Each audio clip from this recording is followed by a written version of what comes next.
반갑습니다. 한 달 만에 또 얼굴 뵈니까 좋네요. 어, 서서 하지 않고 이렇게 앉아서 하는 걸 용서해 주시기 바랍니다.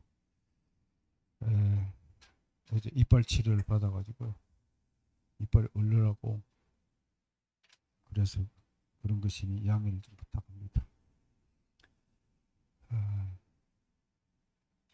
올해 들어서 여러분들이 찬찬히 제가 그 이끌어가는 주제들을 이렇게 살펴보시면 이제 어디서 시작해서 어디로 끌고 가는구나 그 좀 알게 될 겁니다. 맨 처음에 우리가 기독교회에서의 예배가 모든 신앙의 중심이다. 예배를 개혁해야 한다. 예배를 바로 알고 실시해야 된다 해서 레위기를 가지고 여러분을 소개했고요. 그다음 유대교, 유대 사회를 둘러싼 예수님이 처했던 환경들을 돌아보시면서 우리 주님을 좀 더 밀착되게 소개하였다 이렇게 보고 오늘은 한국 사람들이 제일 못하는 것 중에 하나가 말하는 법이에요.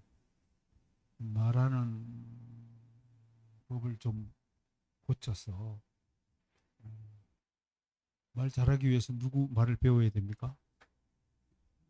우리 주님이 하신 말씀을 배워야죠. 그래서 찬찬히 보니까 예수님의 어법을 스피치를 한 7가지 종류로 한번 나눠 보았습니다. 이 글은 이 내용은 제가 창작한 건 아니고요. 예수님 생애 전기의 전문 작가로 유명했던 옥스퍼드 출신의 윌리엄 바클레이의 작품을 근거로 제가 좀 덧붙인 것이다. 그렇게 소개를 하겠습니다. 한국 사람들이 왜 말을 잘 못할까? 라는 질문을 던짐으로써 오늘 강의를 출발하겠습니다. 이걸 일일이 잠깐만.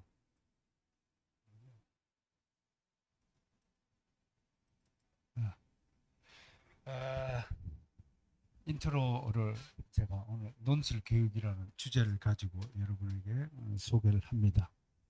한국 교육의 현실을 좀 소개하죠. 한번 나눠보죠. 다 공감하는 부분이 될 겁니다. 우리 교육이 3가지 특징이 있죠. 첫 번째는 주입식 교육이다. 그러니까 우리 교육은 뭐냐면 우리 어렸을 때도 참 많이 두드려 맞았어요. 어? 제일 싫어하는 학생이 누군가요? 선생님들 질문하는 학생. 이놈의 자식이 그냥 가르치신 대로 무조건 외워 뭐 이게 이런 교육을 우리가 훈장 교육, 서당 교육, 훈장님 훈시하는 일방적인 주입식 교육이었다. 그러니까 뭐 다른 생각을 할 여유조차 없었죠. 그 다음에 이제 사지선다형 고르기 우리 참 연필 많이 굴렸잖아요. 어? 뭐 아닌 것처럼 하고 앉아 있는 왜 그렇습니까?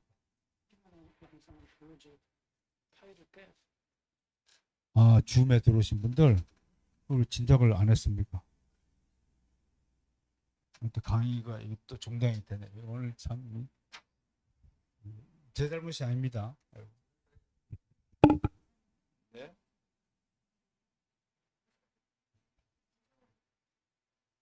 네?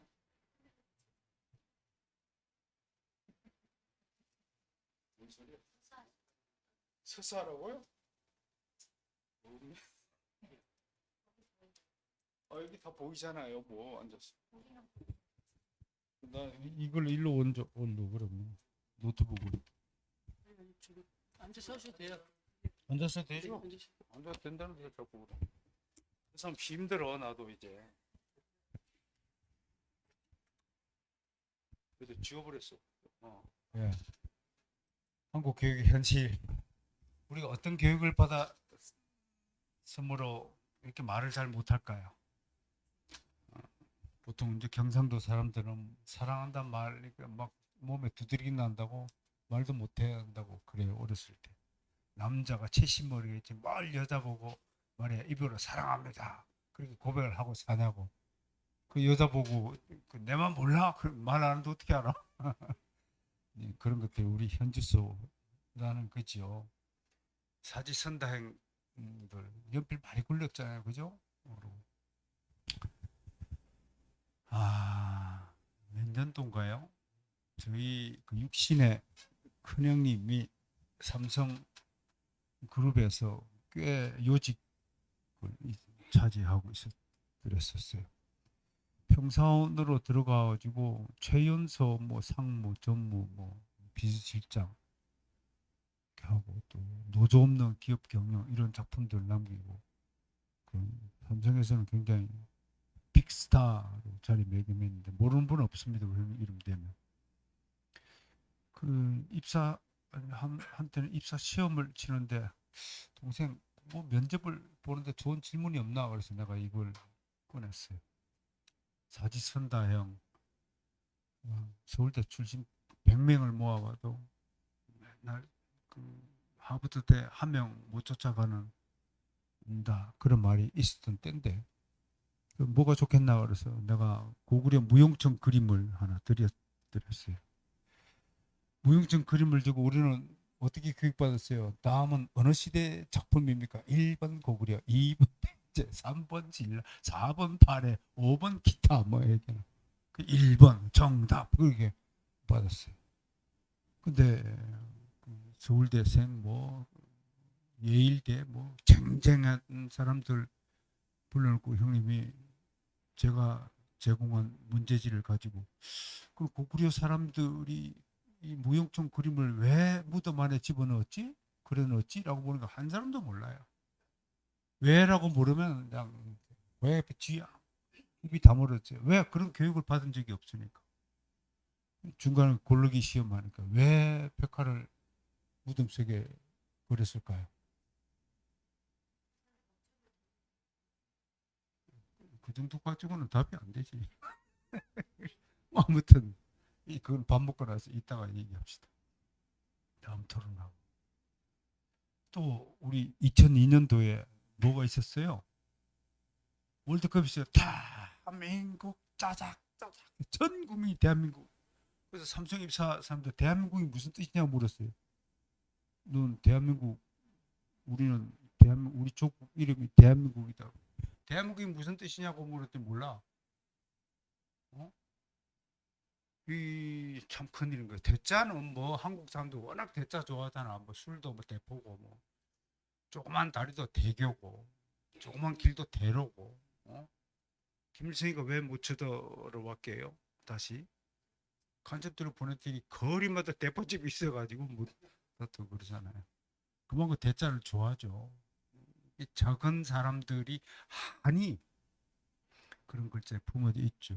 그건 알겠는데 한미국은 뭐예요? 한민족이 세운 위대한 나라라는 뜻인데 이 한민족이 무슨 뜻이냐? 이 한자가 무슨 뜻이냐? 이거 알고 한국 그래야 돼요. 지금 대한민국을 때 한자는 잘못된 한자입니다. 원래 그 한자가 아니에요. 근데 발글 민족에서 배달 민족이 나왔거든요. 그래서 배달 민족 하는 거예요. 네. 이런 어휘의 뜻이나 의미가 무엇이냐라는 교육을 받은 적이 없어요, 우리가. 그냥 골라서 했단 말이에요. 그러다 보니까 질문도 못하게 하고 하니까 비판적 사고가 발생하지 않죠. 여러분 그거 아세요? 이어령 선생님 책에 보면 이어령 선생님이 어렸을 때부터 선생님이 제일 싫어하는 학생이었다고 그러잖아요. 왜 뭐 말만 하면 꼬치꼬치 캐 모르니까.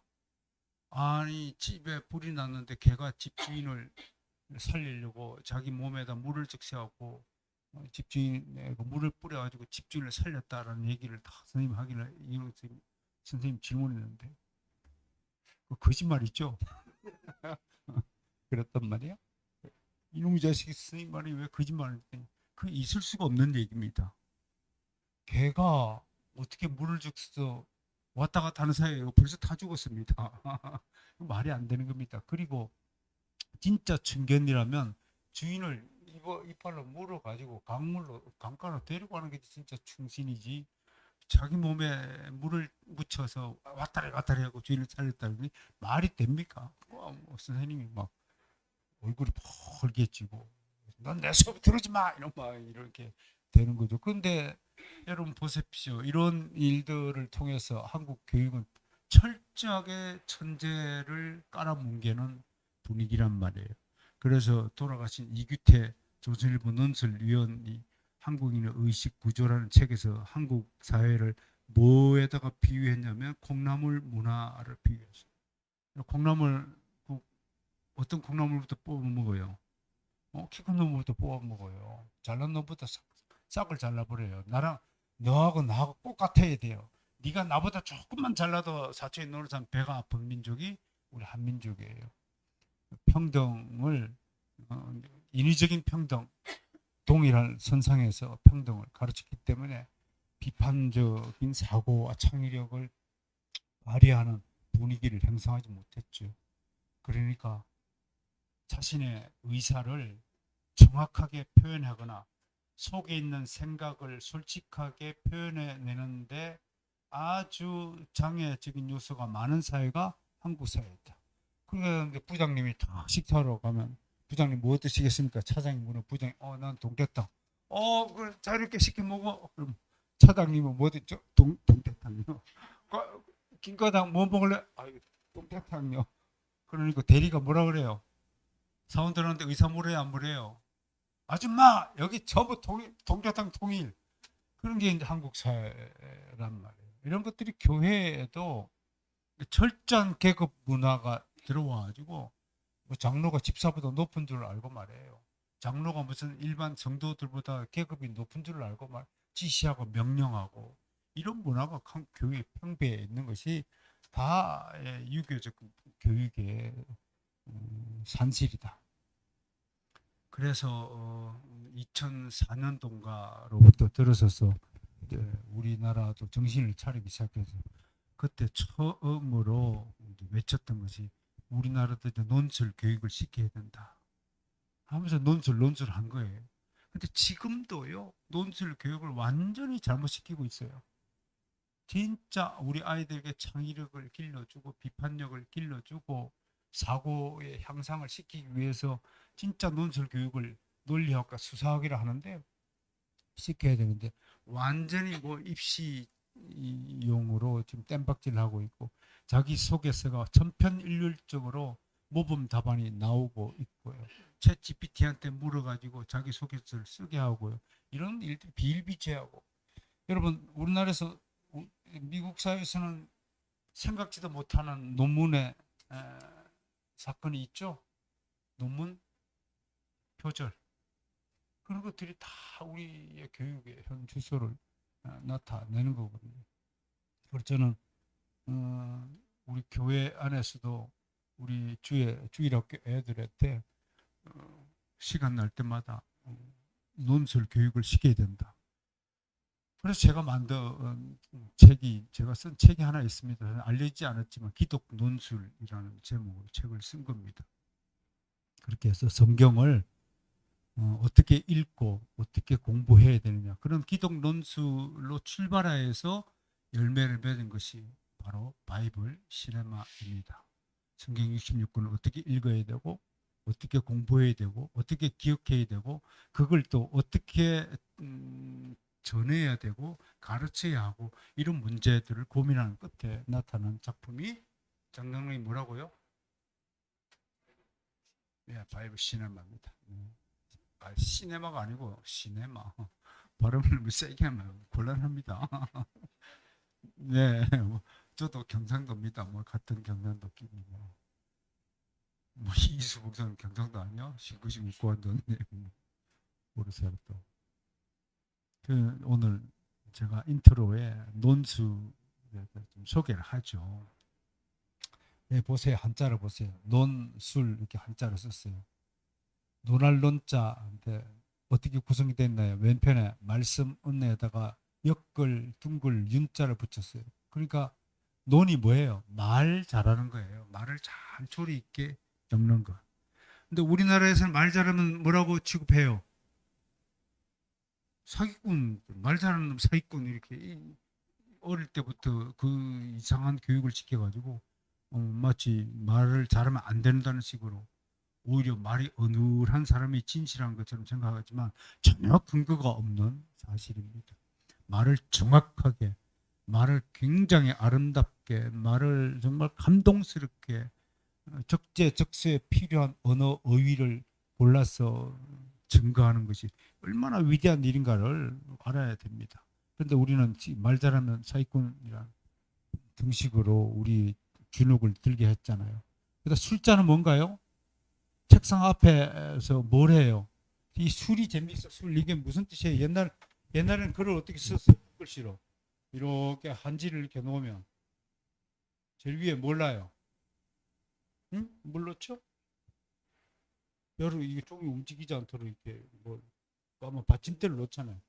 그 붓을 들어서 이렇게 글을 쓰잖아요. 그죠? 그죠? 그러니까 이런 그 보십시오. 이렇게 여기를 뭐 놔요? 붓 옆에 갈아가지고 놓잖아요. 그래서 이게 뭘 해요? 지혈술이에요. 술. 이런 그림에서 논술 술자가 나온 거예요. 그러니까 논술 그럼 뭐예요? 한마디로 말 잘하고 글 잘 쓰기. 누가 그럽디다.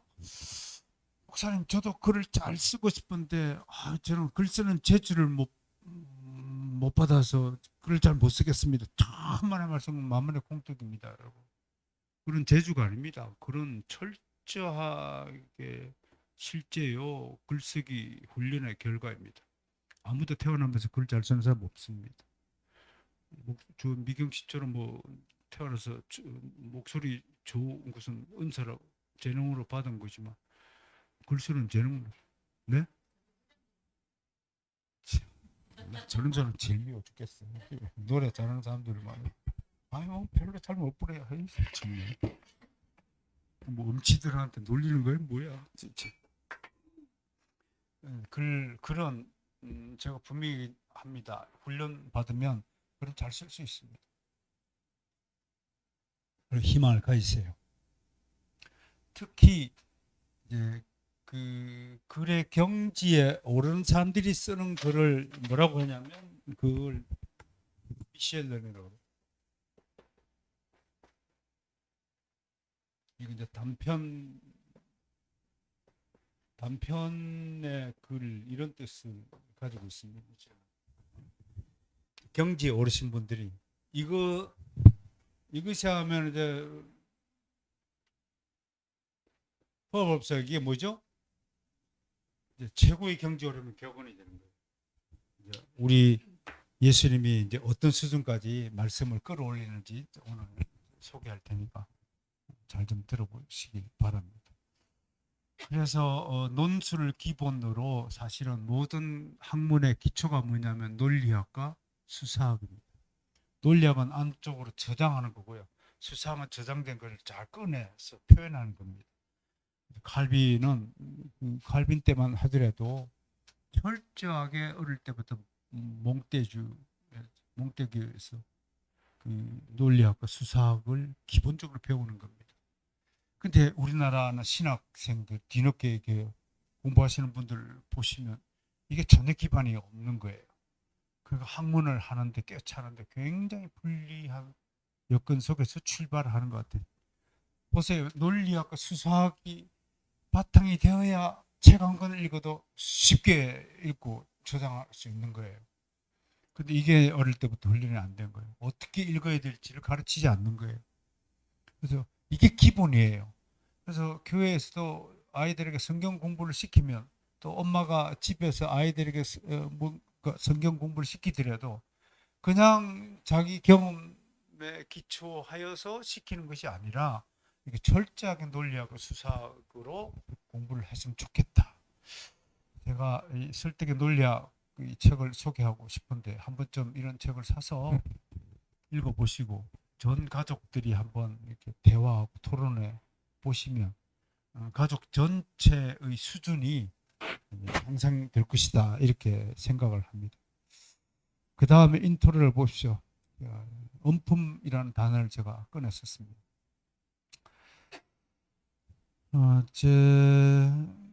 제가 성균관대학교 한문학 출신인데 이 작가가 이기주가 제 직속 후배가 됩니다. 말의 품격이 있는데 이게 베스트셀러는 120만 권 이상 팔렸다고 합니다. 그러니까 이 친구가 이렇게 얘기해. 말은 입 밖에 나오는 순간 사라진 것이 아니라 영원히 새겨졌다.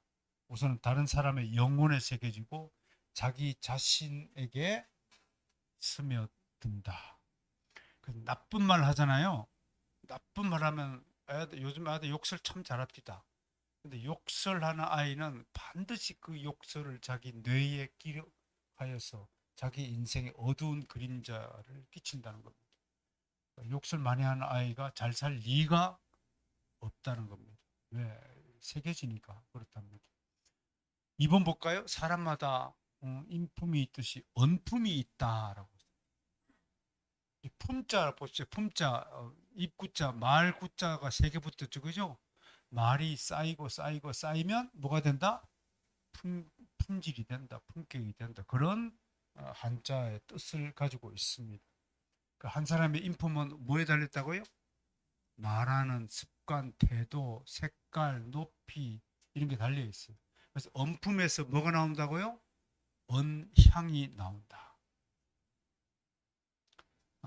이 점에 있어서 나는 그리스도인 형제 자매 여러분 모두에게 부탁합니다.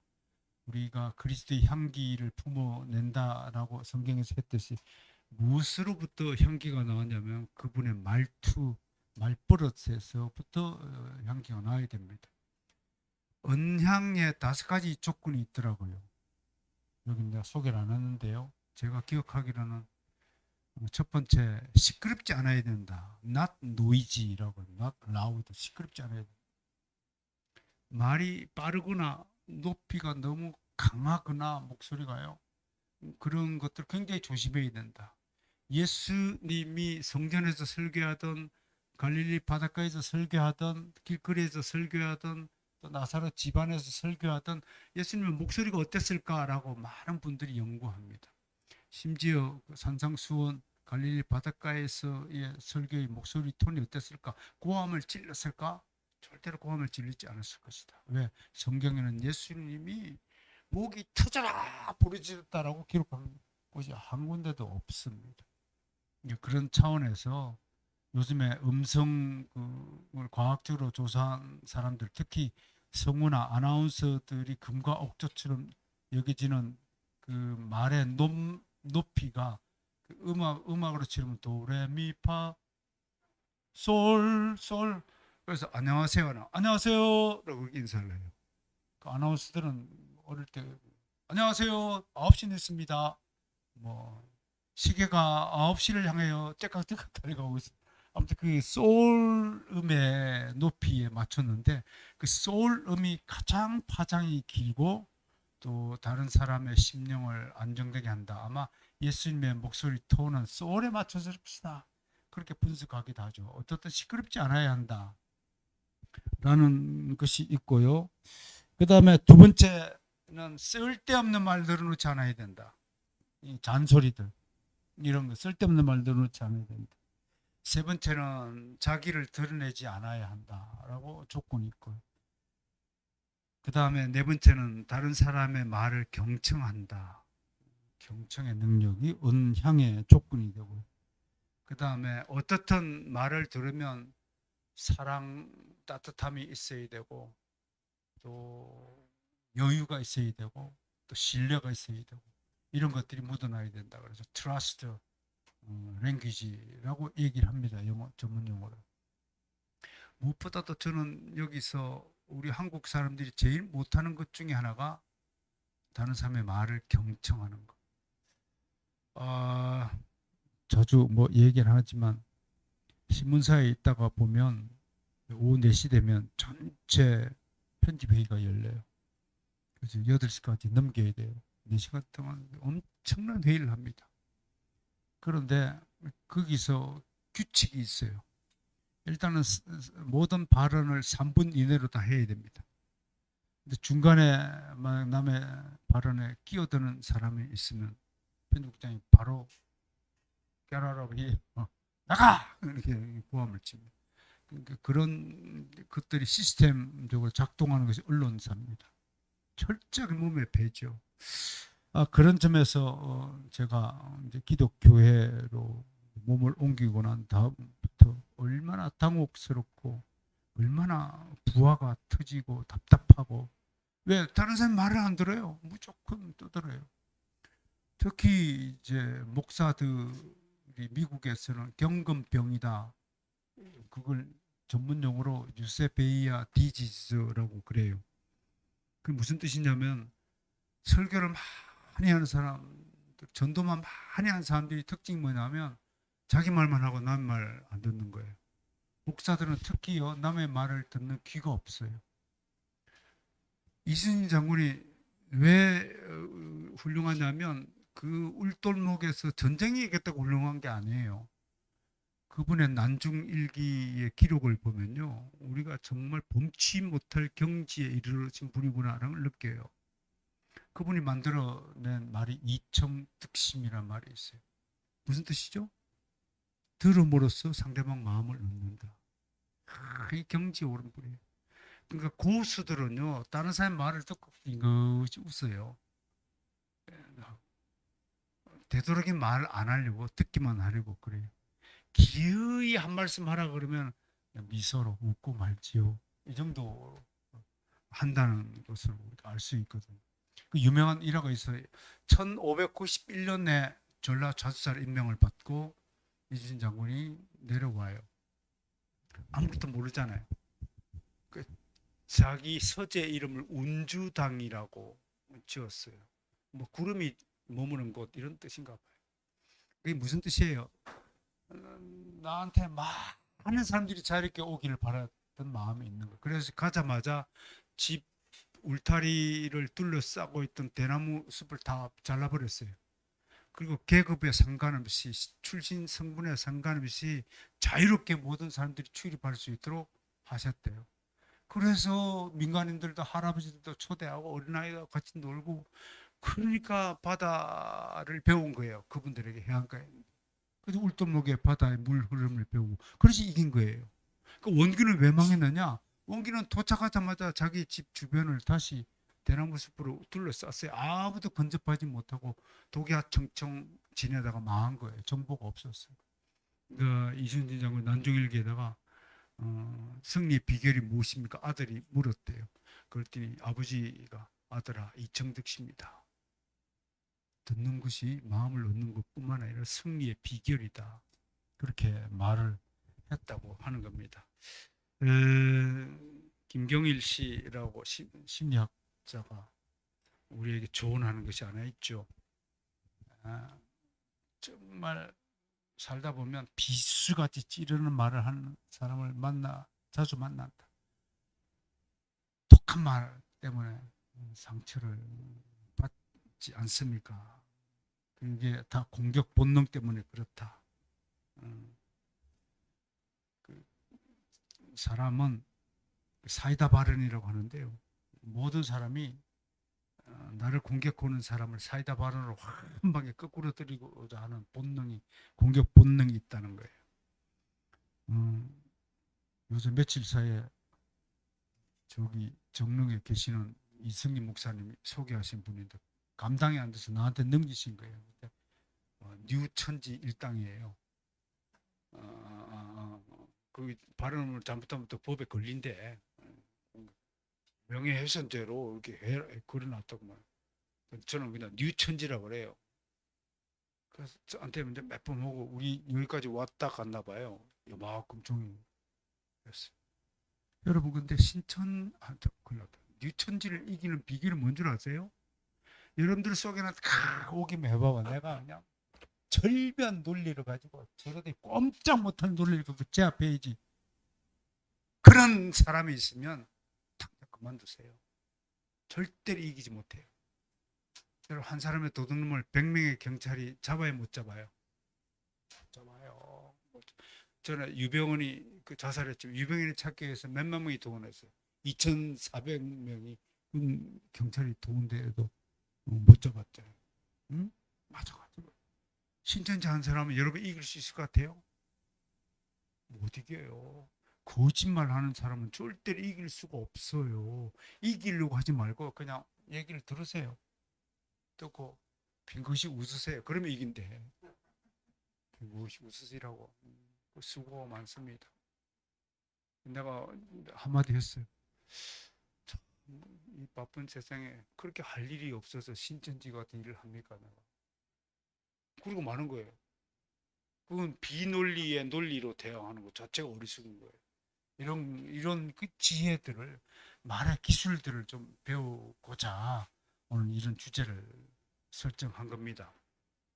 한 사람이 보통 하루에 한 7만 단어를 사용한대요. 7만 단어 쓴대요. 퀴즈. 7만 단어에서 꼭 필요한 단어가 몇 개쯤 될까요? 이수 목사님, 뒀더니 몇 개쯤 될까요? 300개? 역시 성인군자야.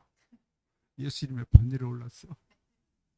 우리 임 선생 100개예요. 진짜 사도 같은 수준에 오르신 분이야. 정태야, 넌 몇 개 같아? 겨우 100개 안 해. 겨우 15개, 17개. 나머지를 다 쓸데없는 말들. 안 해도 될 말을 쓴대. 안 해도 될 말. 굳이 안 해도. 정말 저 장장님하고 우리 미경 씨 정말 좋은 부부인 것 같아요. 제가 보기에. 아니 그래요. 솔직히 뭐 지금 유튜브를 시청하는 분들 공개된 강좌 있지만 저는 공개적으로 내가 얘기해요. 오늘 한국 교회에 저런 장로 같으면 뭔 걸 걱정할까 싶어요. 장로학교 안 세워도 될 것 같아. 그러니까 내가 집사람하고 얘기하기를 장로학교 세면 초대 장로학교당을 장경 장로로 좀 세우자. 그리고 근데 둘이 있어요. 티격태격해요. 티격하고 뭐가 어떻고 뭐가 어떻고 뭐. 당신이 말이야 그렇게 말하면 안 돼. 자꾸 말이야. 내 앞에서도 자유롭게 얘기하는 가만. 뭐하러 저렇게 얘기를 하실까? 힘을 뺄까? 그냥 알아서 당신 잘났네. 그러면 끝나는 거를. 그러니까 이제 이런 일들 우스개 같은 소리지만 사실은 말을 잘하자는 뜻이 아니라 말을 정확하게 해야 되겠다.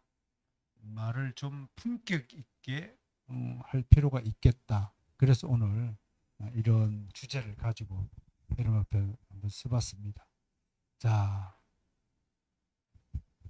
인트로, 세 번째 인트로가 뭐냐면 왜 우리가 예수 그리스도의 스피치를 공부해야 되냐면 예수 그리스도는 선생님이셨다. 가르치시는 분이셨다. 많은 사역 중에서도 귀신도 쫓아내고 뭐 복음도 전하고 뭐 기적도 행하시고 그랬지만 대부분 예수님의 사역 중 대부분을 차지한 것이 무엇일 거예요?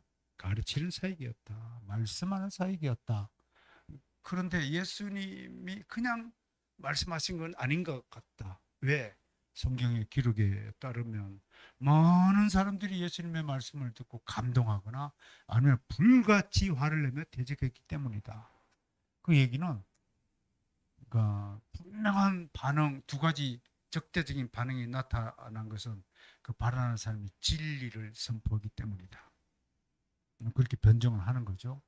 예수님이 선생으로서 예수 그리스도를 나타내는 대표 구절이 누가복음 20장 21절이에요. 한번 읽어볼까요? 시작. 선생님이요 우리가 아노니 당신은 바로 말씀하시고 가르치시며 사람을 외모로 취하지 아니하시고 오직 진리로서 하나님의 도를 가르치나이다. 좀 제가 영어를 가로 안에 넣은 것은 왜냐하면 이 번역에 조금 이의가 있어서 그래요. 바로 말씀하시고는 즉각 말씀하시고라고 오해받을 수 있어요. 그런데 이거는 뭐예요? 똑바로 올바르게 말씀하시고라는 뜻이고요. 외모로 번역을 했는데 이거는 편견입니다. 파티얼리티라고 영어 성경은 제대로 번역했어요. 편향적으로 취하지 않으시고 사람을 흑인이 있다. 흑인 좀 함에 자손인데 이런 편견이 없는 거예요. 이런 거 굉장히 중요합니다. 그래서 편견 없이 해주고 그 아까도 내가 얘기를 했는데 여기 좀 보실까요?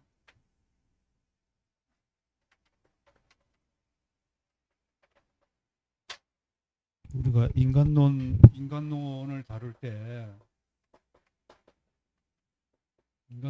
때 네 가지 사항을 이야기합니다. 네 가지 타락. 첫 번째 뭐죠?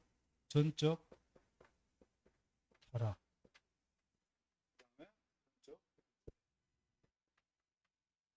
그다음에 전적 무능.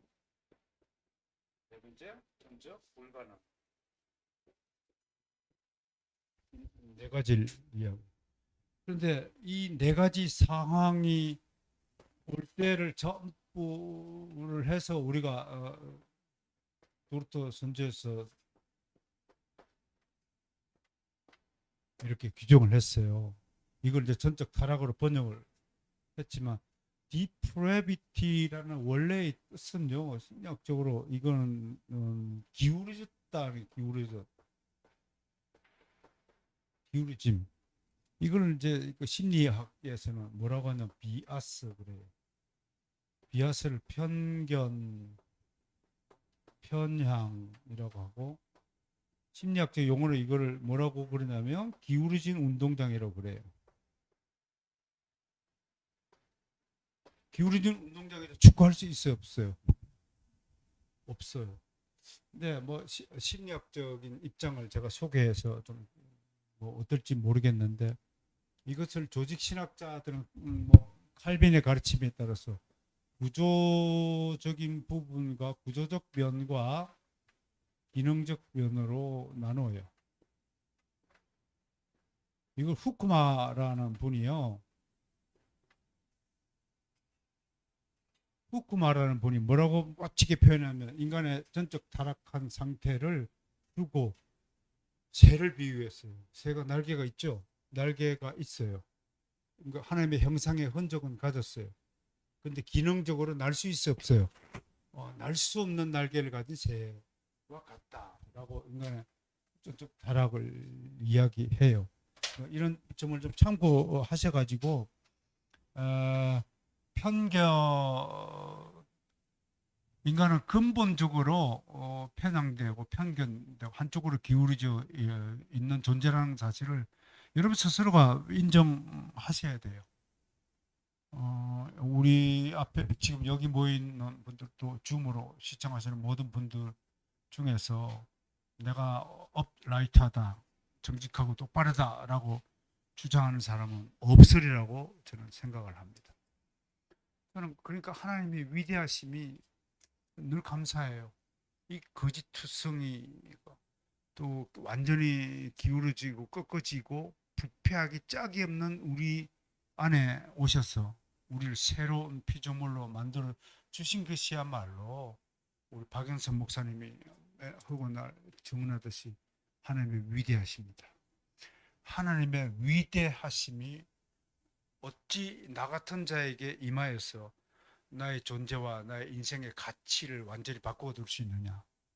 이건 이거보다 기적이 없다. 아무튼 뭐 외모로 취하지 않으시고라는 단어는 좀 편견으로 취하지 않으시고 하고, 그다음 오직 진리로서. 근데 옛날 성경이 오히려 더 번역이 좀 참으로서. 그러니까 이걸 우리말로 번역하면 오직 참되게 그렇게 번역을 하면 더 좋았겠다. 그 다음에 하나님의 도를 가르치나이다라고 가르치나이다라는 단어를 우리가 오늘 등장시킵니다. 하나님의 도도 이게 이제 하나님의 진리를 가르치나이다. 그렇게 번역을 했으면 좋았겠다. 제가 뭐 성경 번역자는 아니지만 혹시라도 다시 한번 개역 개정판을 손을 좀 댄다면 좀 더 원어에, 좀 더 우리말에 가깝게 번역되어지는 성경이 좀 만들어졌으면 좋겠다라는 개인적인 소망을 담아봅니다. 선생님에 대한 호칭은 세 가지가 있어요. 성경에. 하나는 디다스 칼로스, 굉장히 보편적인 용어예요. 그냥 선생님이에요. 우리가 마스터스죠. 영어는 마스터, 마스터스. 그렇다고 뭐 마스터스의 그 사역자분들이 전부 신학을 마스터했다는 뜻은 아닙니다. 마스터하고 싶은 욕망을 담았다 이렇게 해주고, 누군가는 하고 골프 대회가 마스터스 대회가 있더라고요.